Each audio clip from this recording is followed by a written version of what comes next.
Fitzy, if we can just start with before the draft this morning, you made a trade to acquire Vanecek. Can you talk me through that process and why it was important, given what we know about Jonathan Bernier? To for a third year in a row go out and find a goaltender. Yeah, that was our goal from the get-go, was to really add to the position because of the circumstance with injuries and really depleting our depth. To be frank, never want to go through that again. I wouldn't wish that on my worst enemy. However, it's been the goal from the get-go, and there's options, and the options get limited, and then you're just trying to find really what's best, and you got to put your best foot forward to make a deal for a guy, and we're fortunate to land Vanecek this morning, and it wasn't from a lack of trying, because it's been going on for quite some time. So we feel really good about, again, for another summer, adding the depth to our goaltending and watching Mackenzie and Vanecek perform together and challenge each other and push each other. And when Bernie is healthy, we'll figure out that when that time comes.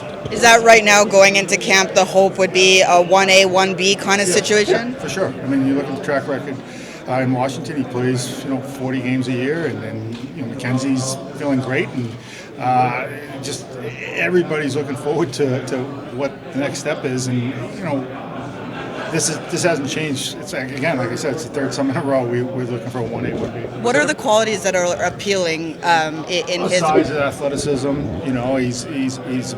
He's got he's got a track record of helping a playoff team get to the playoffs, and again the 1B attribute of pushing Mackenzie, and Mackenzie can push him to be the best, so they can help us win games. Did you prioritize goalie going into this 2 days period here, or did you see the market kind of moving and had to get in? Well, we were in. We were in with the RFAs. Going back a couple of weeks with even offers that I started to hoping to have someone cling on to me and try to make a deal. But at the NHL, we do deals at the 11th hour, and this morning was the 11th hour before the second day of the draft. What's your read on that market been like in the last few weeks? Because there just seems like there's not a lot of chairs at the table, and there's fewer today. Yeah, I mean, a couple of years ago, it was flipped. It really was. There wasn't enough teams for all the goalies that were available, and I just think, with goaltenders, you're probably only a few sure things out there, and that's what makes this position hard to play, because of the ups and downs and trying to stay even keel. But you have to have depth. There's certain teams you saw in the playoffs that lost depth and end up losing series. You need depth. So, also you're trying to develop your young prospects to eventually step into these roles that we're not going to have to worry about down the road. So are you content with the goaltending situation right now, or could things still change? Oh no, we're content.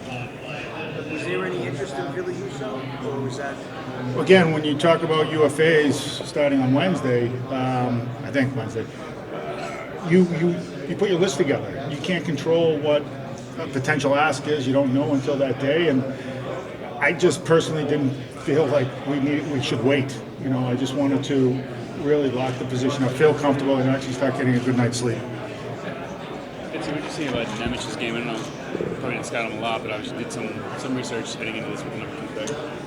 Well, we're super excited to have a right shot defense with puck moving ability, plays the game like he's in a rocking chair. Just the game comes to him, the game looks easy. When you do the research and you watch the film, and we have our live viewings, and then you start digging and you start talking to coaches, and one particular coach, Craig Ramsey, who was my coach back in Florida, the respect you have for these coaches who've been around the North American game, and now teaching kids and bringing kids up and developing kids at the international. Those words are heavy when he talks about players. Slavkovsky and Nemec, two in particular players, like real heavy, and you just got to take a step back. Or Miro Shatan, who's been in our league for a long, long time, and what he sees, and you just kind of like, okay, maybe. Did you talk to Miro? Oh, sure. Yeah. Well, I talked to Miro prior to today. I knew how he felt about these two players in particular, three actually, the Sikora kid. So yeah, I knew. That's when I talked to him. But that was a while ago. I never followed up with him. I didn't want the story to change. Do you like the pace of a day 2 in person better? We were in round 4, and someone said, we'll be out of here by 3:30. Can you imagine that? I said, we'll be out of here before 3:30. Was it 2:15? Yeah, it was good. Was this draft as unpredictable as maybe you might have thought at the top there? I don't think it was.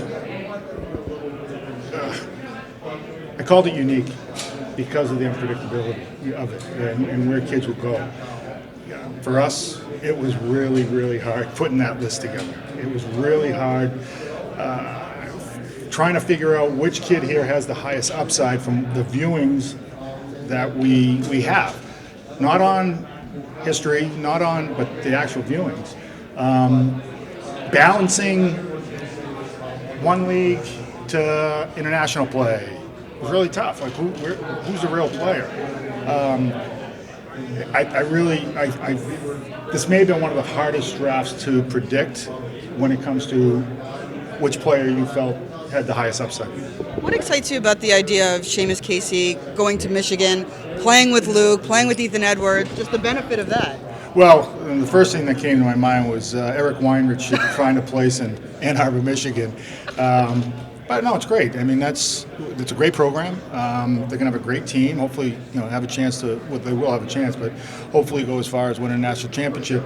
Winning championships is what we want in players. So, no, we're super thrilled for him joining a couple other Devils, and again, wish them all the best.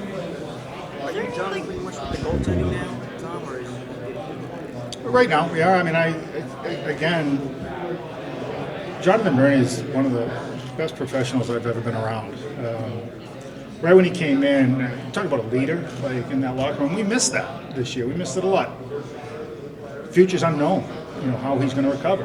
I hope he makes 100% recovery. Then we got really good goaltending. And we'll figure that out when that time comes. But yeah, we're good right now. what do you need to see more of from McKenzie? I think over the last 20 months, it's been hard on some people. He had COVID. He got hit really hard by COVID. I'm not dancing around that. And he still had a pretty good year. Wasn't great. Wasn't probably up to his standards. But he got hit hard. And then he had the ankle surgery. And the recovery was a little longer. And it just, things kind of snowballed. He's in a really good place. He knows how I feel about him as my goaltender. And he wants to be our guy. And we believe he's going to have a rebound, not only a rebound, but he's going to have a great year. Is there an expectation for him off the ice as well? Nope. No. Just in terms of growth from year to year. I thought you were staring me down. No, I'm just. Look, no. it's been hard on, like you said, it's been hard on a lot of people this year. I'm saying, what ice growth would you like to see? Well, continue to grow as a person. He is a good teammate. Understand the ups and downs of this game. We've got a really good support team when it comes to those type of things. He can talk to any of our professionals. Continue to find consistency in your game, and don't get too high, don't get too low. Just even keel. That's all. The maturation of any player. That expectation isn't just on Mackenzie Black; it's on all our players, and it's our job to help them. Vanecek's RFA, right? He's an RFA. He'll get qualified, and we'll go talk about an extension. Can you talk about some of the picks later today? There's some interesting ones there, I thought. Philman, the goaltender. There's some intrigue there with some of them. Yeah, and I'm going to be quite transparent. I've never watched them play, so I have no idea. I trust my team, and these are the guys. Okay, so you add every year at the draft by definition, but there's some real critical mass now in the system in terms of, are you happy with once these guys get into wherever they are, college, in Utica? Yeah, of course. Goaltending is one of those positions that you'd like to add every year. You just don't want to add either. We had very few goaltenders on our list, and when it came time to jump, it just happened. So we didn't have to give up anything for someone to fall, and truthfully, the young gentleman was the number one goalie on our list. Fitzy, what's the plan with Nemec right now in terms of where he's going to be, where you kind of see him fitting in going forward? How do you sort of gauge what you want to see there? Well, no, see, we'll sign him this week. We'll work out his first NHL contract this week. It could be at development camp. Be a great story. Talked to his agent. He can play over here in North America. He indicated to us at the Combine that playing over in the American League was something he wanted to do. We think we can really help push his development by actually handling him here and helping him progress.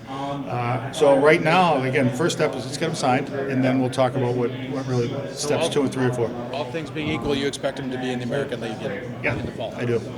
It's kind of on that. Where's Shakir doing his development? Obviously came over late. Shakir, he'll go back and play in UFA, and that was our choice to have him go back over. The most important thing was getting him under contract. He was very comfortable when he came over. There was some apprehension at first because he didn't feel he was going to be ready, which is something we wanted him to be comfortable with. So reassigning him back to UFA for this year was important to him and his family, knowing he could come back, he'd come over and feel comfortable in the following year. Coming over for the playoffs, it really assured him that this is where he wants to be, and he's looking forward to it. And we don't need to rush him. Just let him grow, and then we've got him past the next year. I mean, our hands are on him. What's the next step for Luke Hughes, and how are you feeling about the defensive depth in the system? I mean, back-to-back years you've taken a defenseman in the first round. Well, I don't think you can have enough defensemen. I really don't. You see the teams that win championships, they may go through 9, 10 different defensemen to win cups. So having that in your system, developing them all, seeing who can really pop and grow like you predicted is important. So like I said, I don't think you can have enough of those young men. Luke, you know what? He's training right now. He's in a good place, getting ready for the World Junior Camp, which I think is in about a week and a half. And get ready to really go into the August World Juniors and show the world who he is.